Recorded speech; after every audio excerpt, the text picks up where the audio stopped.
बिस्मिल्लाहिर्रहमानिर्रहीम। स्टूडेंट्स अस्सलाम वालेकुम। How are you? I hope you are fine. अच्छा स्टूडेंट्स, आज 5.3 एक्सरसाइज और उसका क्वेश्चन नंबर 2 हम करने वाले हैं। कल हमने किया था क्वेश्चन नंबर 1। उसमें क्या था कि हमें एक बाउंड्री लाइन फाइंड करनी थी 2 डायमेंशनल ग्राफ के अंदर। बाउंड्री लाइन फाइंड करके फिर हमने वहाँ पर देखना था कि हमारा जो रीजन है या हमारा जो ग्राफ है वो उस बाउंड्री से अपर फॉल कर रहा है या फिर लोअर में है। ठीक है, आज हमें 2 पॉइंट दिए हुए हैं। ठीक है, 2 पॉइंट दिए हैं और बाउंड्री लाइंस भी 2 दी हुई हैं। ठीक है, हमने ये चेक करना है कि वो जो 2 पॉइंट हैं क्या वो दोनों के दोनों जो हमें लिमिट दी गई है। फॉर एग्जांपल ये मैं हाथों से समझा रहा हूँ कि मैं आपको कहता हूँ कि पेज का इतना इतना पोर्शन आप यूज़ कर सकते हैं, इससे बाहर भी नहीं, इस तरफ भी नहीं यूज़ करना, इस तरफ वाला भी यूज़ नहीं करना। तो आप यहाँ से कोई ले लेते हैं पॉइंट, तो फिर उसको चेक करते हैं कि क्या यहाँ काम हो सकता है कि नहीं हो सकता। तो ये 2 लिमिट्स होगी ना, और आपने दरमियान में चेक कर लिया कि इधर काम करना है या नहीं करना है। ठीक है, और अगर बाहर का कोई एरिया यहाँ पे चेक करें कि वहाँ पे काम करना है कि नहीं करना है, तो वो वहाँ पर काम नहीं करना, इसलिए वो सेटिस्फाई नहीं होगा, वो परमिशन नहीं मिलेगी या वो अलो नहीं करेगा वहाँ पे काम करना। ऐसा ही कुछ सिस्टम है आज के क्वेश्चन में। अच्छा, ये 2 बाउंड्री लाइंस कह लें। ठीक है, हाँ मैं क्वेश्चन पढ़ता हूँ। Check whether the following points are from the solution region. Solution region, ठीक है, कल जो शेड कराया था ना एरिया, उसी को सोल्यूशन रीजन कहते हैं। हाँ, solution region of x plus y less than 6, ये एक लाइन है। दूसरी x plus y greater than 4, greater or equal to 4, ये दूसरी लाइन है। तो आप समझ लें कि 2 लिमिट्स हमें बता दी गई हैं। ठीक है, उसके अंदर अंदर ये पॉइंट दोनों उस रीजन के या उस एरिया के अंदर मौजूद हैं कि बाहर हैं, ये आपने चेक करना है। इसी तरह क्वेश्चन नंबर 2 भी है। मैं क्वेश्चन नंबर 1 नहीं करता हूँ, आपने क्वेश्चन नंबर 2 खुद ही करना है। ठीक है, सिंपल है, कोई मुश्किल नहीं है। पहले तो आपने ये दोनों बाउंड्री लाइंस लिख लेनी है। ठीक है, एक ये बाउंड्री लाइन है, दूसरी ये है बाउंड्री लाइन। अब मैं 5 और 1 पे चेक करूँगा। ठीक है बेटा, आपने ये याद रखना है कि जब भी आपको कोई पॉइंट दिया, ये पॉइंट दिया हुआ है, ठीक है, वो जो कल हमने ग्राफ ड्रा किया था ना, उसका कहीं पे एक पॉइंट 2 वैल्यूज़ पे डिपेंड करता है। वो 2 वैल्यूज़ क्या होती हैं, एक्स और वाई, क्योंकि हमने ग्राफ ही 2 एक्सिस पे लिया था। ठीक है, x axis and y axis. तो पहला जो नंबर होगा या पहली वैल्यू हमेशा एक्स की होगी। ठीक है, और दूसरी वैल्यू हमेशा वाई की होगी।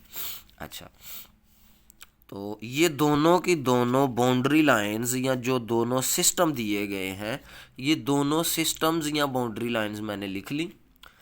5 1 जो पॉइंट है मैं वहाँ पे चेक करने लगा हूँ। तो चेक एट या एट 5 1 वी विल पुटिंग, हम पुट करेंगे x इज इक्वल टू 5। पहला वर्ड 5 है ना, या पहली वैल्यू 5 है और दूसरी क्या है 1। तो x की जगह पे 5 पुट करेंगे, y की जगह पे 1 पुट करेंगे। ठीक है, तो x प्लस वाई मतलब 5 प्लस 1। ठीक है, इनको सॉल्व कर लें। 5 प्लस 1 आ गया 6। तो क्या 6 6 के इक्वल होता है कि नहीं होता? ये सिंबल यही बता रहा है ना कि इससे इस 6 से ये 6 लेस भी और इक्वल भी। तो कोई एक शर्त तो पूरी हो ही रही है ना, ये 6 इस 6 के इक्वल है। इस सिंबल को पढ़ते ही ऐसे हैं कि लेस आर इक्वल। ठीक है, तो इक्वल का भी वर्ड अंदर आ रहा है ना, तो ये 6 इस 6 के इक्वल है। तो ये ट्रू है कि ये जो पहली बाउंड्री है, पहली बाउंड्री हमें बता रही है कि 5 1 जो पॉइंट है ये इसी के अंदर है जो हमने शेड किया, ये बाउंड्री लाइन है। ठीक है, उसकी ग्राफ की। इसी तरह दूसरी बाउंड्री लाइन में भी मैं चेक कर लेता हूँ। ये बाउंड्री लाइन है x plus y greater or equal to 4। यहाँ पर भी मैं कहाँ पे चेक कर रहा हूँ, 5 1 पे। तो x की जगह 5 और y की जगह 1 पुट कर दूंगा। तो ये 5 + 1 बन गया 6। हाँ, तो 6 भी जो है वो 4 से ग्रेटर ही होता है, ठीक है, ये भी ट्रू है। तो इसका मतलब ये है कि ये जो पहला पॉइंट दिया हुआ है, 2 पॉइंट दिए हुए हैं ना क्वेश्चन नंबर 1 में, एक 5 1 है, एक 3 7 है। तो जो 5 1 है वो इन दोनों बाउंड्रीज को ट्रू कर रहा है या सेटिस्फाई कर रहा है, तो इसकी के अंदर फॉल करता है वो। अब जो 3 7 हमें पॉइंट दिया गया है, मैं इन दोनों बाउंड्री लाइंस में वो पुट करके तो चेक करूंगा, ठीक है। Now at 3 7 we will putting x is equal to 3, y is equal to 7। नजर आ रहा है? हाँ, तो ये 3 + 7 हो गया, यानी कि x + y, x की जगह पे अब पुट करना है 3, y की जगह पे अब पुट करना है 7। तो 7 + 3 10, और 10 जो है वो 6 से लेस कभी भी नहीं होता, इक्वल भी नहीं होता और लेस भी कभी नहीं होता, तो इसलिए ये फॉल्स हो गया, नॉट सेटिस्फाइड। तो ये जो पॉइंट है ना 3 7, वो इस बाउंड्री में नहीं है, इस बाउंड्री से जो हमने शेड किया है एरिया उसमें नहीं है, ये कहीं और से लिया हुआ पॉइंट है, ठीक है। दूसरी बाउंड्री पे भी चेक कर लेते हैं, 3 7 है।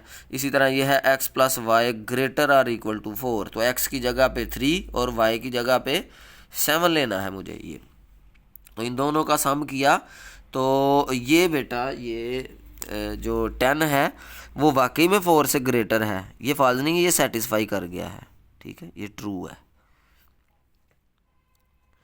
हाँ, 10 6 से लेस नहीं होता, 4 से तो ग्रेटर होता ही होता है, ठीक है।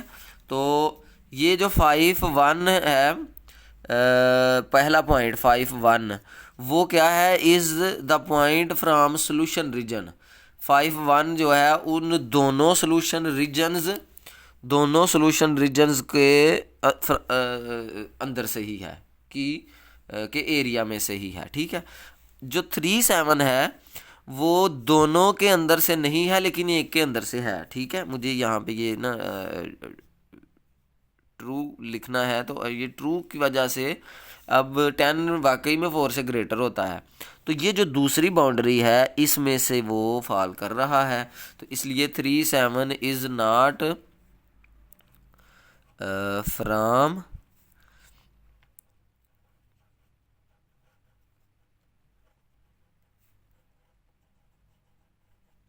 सोल्यूशन रीजन, साथ ही ये वाली ये रीजन लिख देंगे हम, यानी ये बाउंड्री लाइन लिख देंगे, इधर ही लिख देता हूँ मैं, x + y greater or equal 4, ठीक है।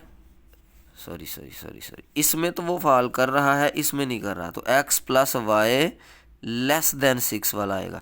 यहाँ चलें, इसको नॉट को मैं हटा देता हूँ, ठीक है। तो जो 3 7 पॉइंट है वो इसका तो सोल्यूशन रीजन है लेकिन दूसरे का नहीं है, ठीक है। तो एक लाइन और ऐड कर लेते हैं, 3 7 is not from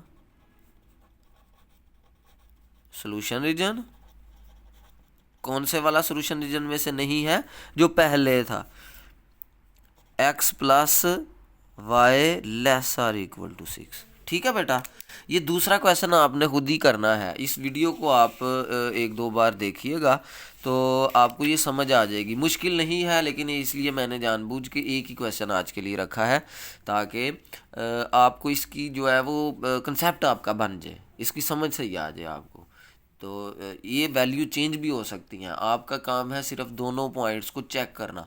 2 boundary lines हैं, दोनों को इस पॉइंट पे भी चेक करें और इस पॉइंट पे भी चेक करें। तो मैंने 1 2 3 4 कैलकुलेशन हुई है ना, इनमें से 3 ट्रू हैं, जो 3 ट्रू हैं उनके मुतालिक मैंने लिख दिया है कि ये 2 के लिए तो इकट्ठा मैंने लिख दिया है ना, 5 1 is point from solution regions. जब रीजन्स का लफ्ज़ लगा दिया तो ये दोनों रीजन्स में से ट्रू है, ठीक है। फिर बाद में जो दूसरा पॉइंट है 3 7, वो इसमें से तो नहीं फॉल कर रहा, इसमें फॉल्स है, और इसमें ट्रू है, तो उनके लिए भी मैंने लिख दिया, ठीक है बेटा। अपना बहुत सा ख्याल रखिएगा, अल्लाह ताला आपको कामयाब फरमाए और अल्लाह ताला हम सब का हामी नासिर हो। अल्लाह हाफिज़।